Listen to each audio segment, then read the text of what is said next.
Saludos. Hoy vamos a hablar un poco sobre lo que son las enfermedades emergentes y el riesgo pandémico, una amenaza real para nuestra comunidad mundial. Así que con ustedes está el doctor Manuel Colomé, soy médico epidemiólogo, así que estaríamos compartiendo con ustedes. Así que agradezco también la invitación a participar en este evento. Bueno, primero decirles que terminaba la Primera Guerra Mundial y el mundo prácticamente sin saberlo se acercaba a otro capítulo letal en su historia, uno que daría millones de muertes. Aquí podemos ver la guerra, que era bastante devastadora. Entonces el mundo se trató de recomponer. Sin embargo, ya en 1918 empezó un brote de influenza en una base militar de Estados Unidos, que sus eventos fueron bastante devastadores. Por eso fue cubierta en España. La cobertura que se le dio en España a esa enfermedad fue muy buena. Y la gente cuando preguntaba en los periódicos hablaba, dime, ¿qué tal con esa gripe española? Haciendo referencia a esos periódicos que hablaban de esa gripe en ese país. Por eso se le colocó a la influenza española ese nombre, pero no necesariamente es porque esa influenza salió de España. Todavía el origen está incierto, pero lo más cercano que se ha llegado es que fue en Estados Unidos. En tan solo 18 meses murieron 500 millones de personas. Fue una expansión bastante rápida, muy intensa. No se pudo identificar todo rápidamente porque no se contaba con la tecnología con la que se tiene hoy en día. Todo el mundo que todavía estaba abatido por la guerra se quedó perplejo. La humanidad trató de recomponerse nuevamente, dando un salto cualitativo, cuantitativo también en términos tecnológicos, más de 100 años después. Entonces, a pesar de todo ese salto que tuvimos, nos hemos quedado un poco atrás en cuanto a la respuesta que podemos tener a una pandemia, y vamos a ver esto más adelante, algo que también estamos viviendo hoy en día. Vivimos con la misma amenaza, hoy tenemos COVID-19, pero mañana podemos tener cualquier otra cosa más. eh, los virus se han quedado latentes en nuestra sociedad. Los virus representan un elemento sorpresa que puede generar bastante miedo por la ocurrencia de un brote de un patógeno emergente. Estos virus pueden evolucionar rápidamente, no siempre hay investigación que pueda detectar estos casos, tampoco hay vacunas, tampoco hay tratamientos, todo esto se va investigando sobre la marcha.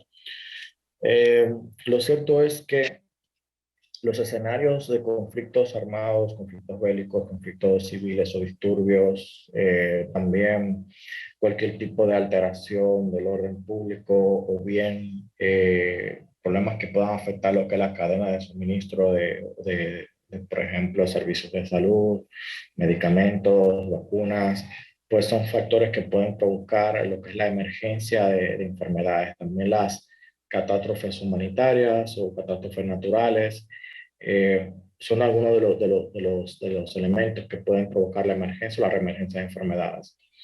Así rápidamente podemos ver acá cómo en Venezuela aumentó la difteria y cómo también hay brotes de polio en Siria, que son países que viven en conflictos armados, conflictos civiles.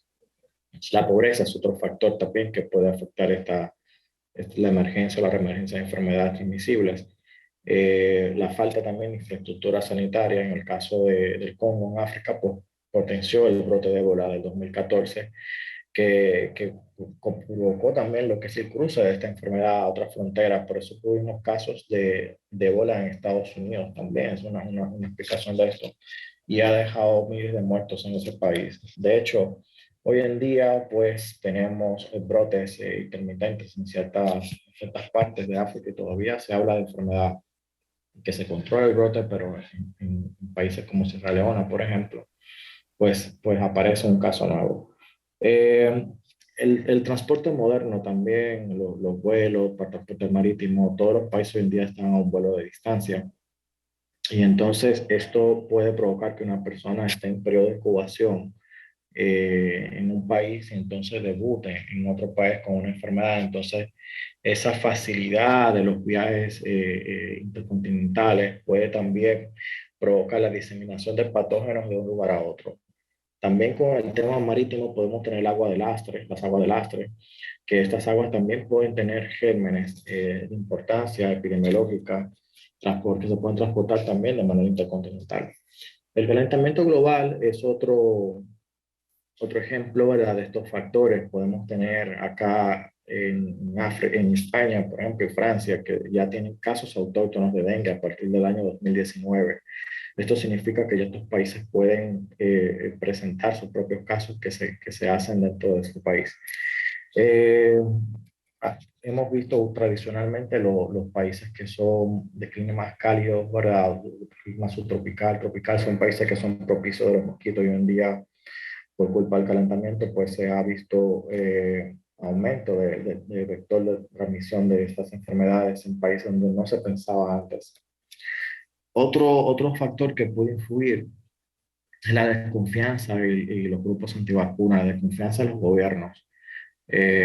Si los países, por ejemplo, toman decisiones de salud pública sin basarse en la evidencia o toman decisiones sin comunicar a la sociedad el porqué de las mismas, en qué se basa, si se basa en un informe técnico o no, pues son factores, ¿verdad?, que pueden provocar desconfianza, que la gente eh, alimenta, ¿verdad?, la desinformación, la falta de información, alimenta en la persona esa curiosidad y dice, no, me están ocultando los casos, esto no es así. Entonces son factores que pueden alterar esto. Con relación a los antivacunas, también estos grupos pueden ser mucho más vulnerables. Incluso se habla hoy en día también de la epidemiología de la infodemia, ahora donde podemos tener mucha información sobre alguna enfermedad.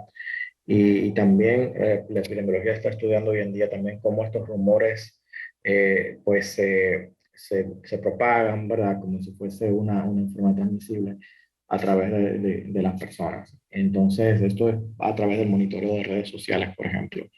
Hemos visto cómo también nuestro país ha tenido algunos movimientos de este tipo, provocando en las personas una actitud de rechazo por resistencia vacunal. En el siglo XXI podemos agregar otros factores. Se habla hoy en día del concepto de One Health o una sola salud, donde tanto la salud animal, humana como medioambiental van a tener una interrelación. Entonces, si realmente queremos garantizar una salud pública efectiva ahora que pueda contener todas las enfermedades, prevenirlas, pues lo correcto es hacer este enfoque donde podamos integrar la salud humana, la salud animal, la salud ambiental, en el marco, ¿verdad?, del estudio del crecimiento poblacional, el sistema de salud, el transporte y la movilidad, la producción de masa, el turismo, la deforestación, la urbanización, tecnología, las técnicas, ¿verdad?, de tratamiento de animales en granjas, la demanda alimentaria, el comercio internacional, los conflictos y los desastres, todos esos factores que se pueden estudiar y que se interrelacionen para desarrollar una estrategia de una sola salud. Decía la OMS para el año 2018 lo siguiente, que si un nuevo y agresivo tipo de gripe estallara mañana, el mundo no tendría herramientas para evitar la devastación. Moriría entre 50 y 80 millones de personas y liquidaría el 5% de la economía global. Aquí tenemos una pequeña simulación, y esto fue previo a la pandemia de COVID-19, o sea que ya la OMS lo había advertido mucho antes. Entonces aquí podemos ver cómo corre esa simulación que nos muestra la expansión de una gripe pandémica. Y aquí vemos en 6 meses, pues tenemos prácticamente más de 32 millones de muertos.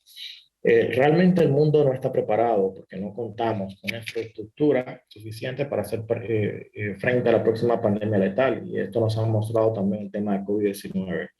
A pesar de esto, pues hemos visto cierto nivel de solidaridad, pero cuando tú observas otros aspectos críticos, por ejemplo, el acceso a los medicamentos, la distribución de vacunas, tú puedes ver que los países que tienen un mejor nivel económico, pues son países que están aplicando ya dosis de refuerzo.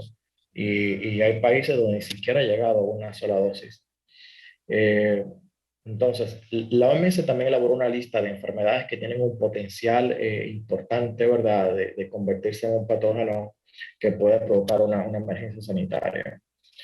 Esta lista ya es porque son enfermedades que no tienen una cura o no existe una vacuna realmente o un tratamiento específico.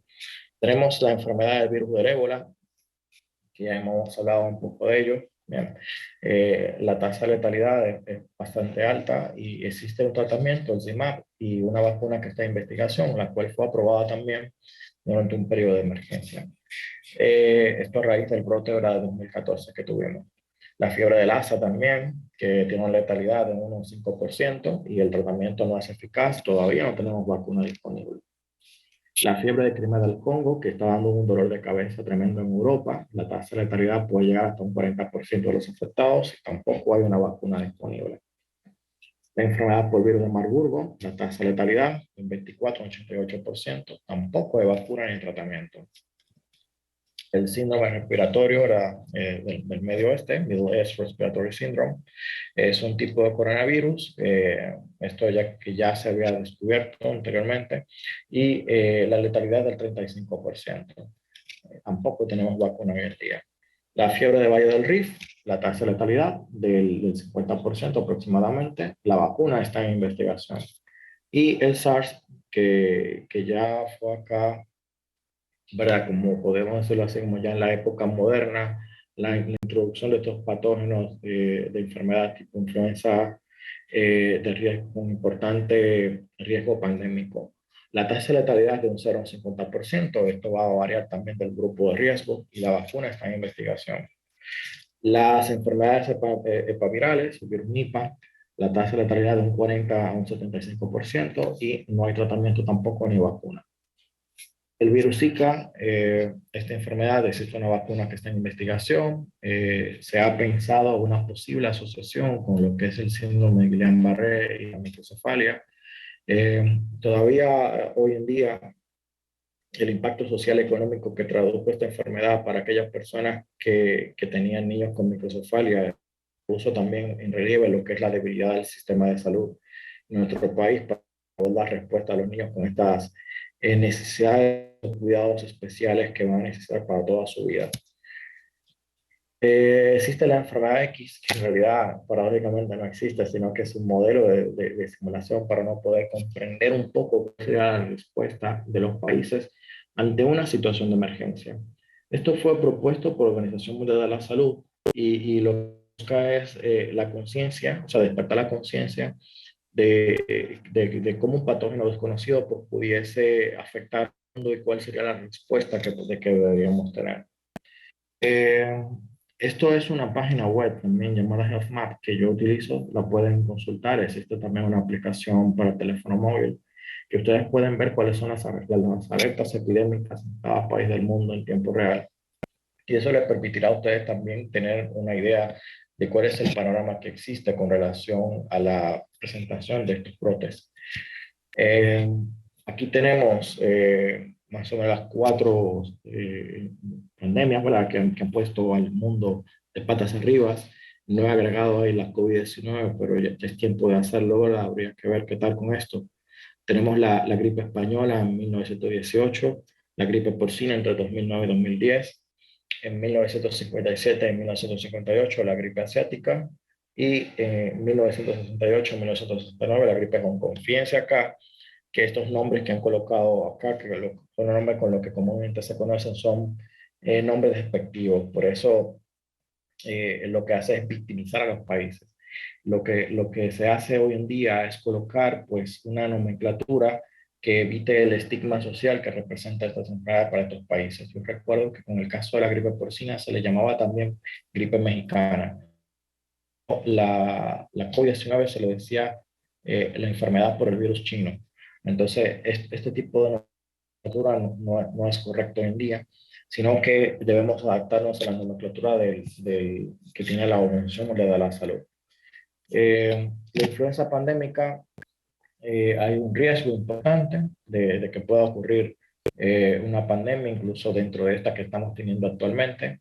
La pandemia va a ocurrir cuando el virus emerge y hay pocas personas inmunes. Las vacunas pueden que no estén disponibles en los primeros meses, como hemos visto en la situación actual. Aquí tenemos la fase de la alta pandémica de la OMS para virus de tipo respiratorios. La fase 1, fase 3, el virus va a circular en animales con pocas infecciones en seres humanos. Una fase 4 con una infección de persona a persona. Fase 5, fase 6 va a ocurrir la epidemia. La posibilidad de recurrencia va a ocurrir después del punto máximo y posterior a la epidemia puede aparecer el patógeno reapareciendo por temporadas. Bien, probablemente agotando ciclos. Se está estudiando el tema de que COVID-19 probablemente sea una enfermedad estacional. Esto todavía está mucho en discusión. Lo cierto es que todavía estamos aprendiendo mucho de ello. Eh, la gripe H1N1, la ébola y también podemos decir acá que COVID-19 han expuesto a la incapacidad de los países de poder controlar realmente una enfermedad que sea de importancia sanitaria, ¿verdad? Y así como también la incapacidad de poder implementar de salud pública a nivel local y global. Eh, la OMS en el 2019 había elaborado un informe donde decía que los países tienen que poner atención en lo que es la planificación sanitaria, agregar un presupuesto, un financiamiento, investigación, responsabilidades definidas y simulacros periódicos para prepararse ante una posible pandemia. Sin embargo, ya en el 2020 pues debutó la COVID-19. Hemos aprendido los patógenos del mañana, ¿de dónde van a venir? Probablemente de Asia, debido al comportamiento que se ha tenido y las prácticas que tienen allá. Probablemente de animales, la mayoría de las enfermedades son virales, son de origen zoonótico o tienen un componente importante, mayormente serán virus. Es imposible predecir la naturaleza de un virus, su fuente o dónde empezará a diseminarse, pero es seguro que cuando esto llegue va a haber un retraso inicial en su detección, un grave impacto en viajes y comercio, una reacción pública que incluye ansiedad, pánico y confusión. Esto será ayudado también impulsado por la cobertura de los medios. El mundo no está preparado para una pandemia de patógenos respiratorios virulentos y de rápida diseminación. Tenemos que empezar ya. Así que muchísimas gracias por la invitación. Les comparto mi contacto y espero compartir con ustedes más adelante. Pasen felices todo el día.